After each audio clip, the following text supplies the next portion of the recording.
welcome back to Sweet Home Gardening YYJ. I'm Kevin Ramsey. I hope you've started or improved upon your food garden since our first episode. All it takes is a pile of dirt, right? I can't stress enough the importance of adding some homegrown produce to your diet. So today I'm going to show you my main garden as a source of inspiration for you. Let's start with our pea crop. Peas are very easy to grow. They can be planted as early as February here on the coast. I started planting mine in April. I plant a row every 2 to 3 weeks to stagger the timing of the crop. You'll need a good windproof support as peas grow to over 6 feet tall and act like a sail. If you like peas, you can save them by blanching and freezing them. Now I hate cooked peas, but I love them raw. Yum. We plant way more peas than we could possibly eat raw. So what we do is we save the big ones, allow them to dry out on the plant, and save these pea seeds, which I grow pea shoots in my microgreen garden throughout the year. I have a small indoor growing light for microgreens, and I grow these crops indoors in the fall and winter. Using various seeds saved from my garden, we eat pea shoots and microgreens year-round. Speaking of seed saving, this is one of my winter turnips, which has now gone to seed. I pretty much always have some plant going to seed in the garden because, as you can see, there's lots of flowers, so it's great for attracting bees and pollinators. Now, I probably only need about this much for actual turnips, and I'm going to have thousands of seeds. But again, I'm going to save these seeds, and we're going to have turnip microgreens for the first time. This is my potato patch. Now, potato patches are really easy to grow. You just need dirt. And when they grow up a few inches, you keep on adding dirt or compost up above them to get more potatoes.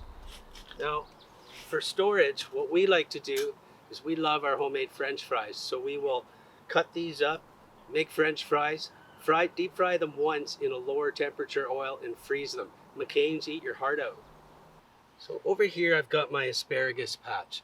Asparagus takes 3 years to grow from seed to the point where it's edible. So these are both 3-year plants.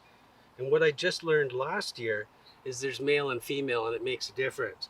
So this is a male asparagus plant, and it's the one giving us all the produce. Every 3 days we get this many. And this is the female, and it wants to produce seeds more than it does the produce. So last year when this was a big tall plant which we couldn't eat, it was covered in red seeds. So I threw a bunch of the seeds here, and you can see all these 1-year-old asparagus. And now that I know the difference between male and female, I'll just pull up all the female plants, and eventually I'll have a nice big asparagus patch here. This is the garlic I planted last fall. Now the trick with garlic is around July you want to stop watering it. It allows it to cure and harden. And then you pick it when it has 3 dead leaves. So we're not quite there yet, but we are getting there. And then in the middle, there's these little scapes, which are kind of like chives, and you can make pesto out of them. Growing here in amongst a whole lot of weeds, which I should have thought about before we filmed the show, are my carrots. So we've got the cloche over the carrots because of the invasive rust fly. It'll come along if your crop is unprotected. It'll lay eggs along every single carrot, and your carrot will be full of their maggot larvae.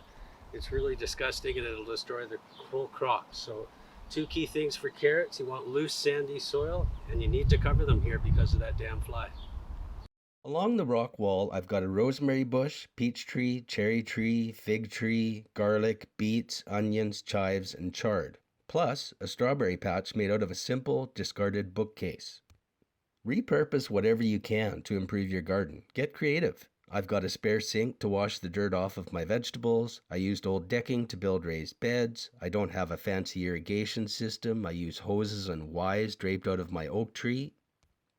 And this greenhouse used to be a canvas parking structure. In the greenhouse, I have wild tomatoes coming up and wild tomatillos coming up just from the seeds of fruit that dropped last year.